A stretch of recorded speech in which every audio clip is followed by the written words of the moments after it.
আর চারিপাশটা আসলে পার্কের মতো। আমি যদি আপনাদেরকে একটু পরিপূর্ণভাবে দেখাই হিস্ট্রিটা যেটা আছে, এই হচ্ছে আমির তেমুর স্কোয়ার, আমির তেমুর মনুমেন্ট। যদি আপনাদেরকে দেখাই আমি, এটা হচ্ছে টোটাল হিস্ট্রি।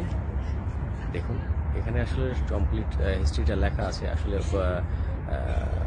সেজন্য আমি একটু ধরলাম যে আপনারা একটু দেখে নেবেন, একটু পজ করে দেখে নেবেন।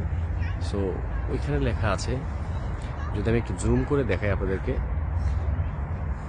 এখানেও দেয়া আছে। তো এই হচ্ছে আমির তেমুর স্কোয়ার।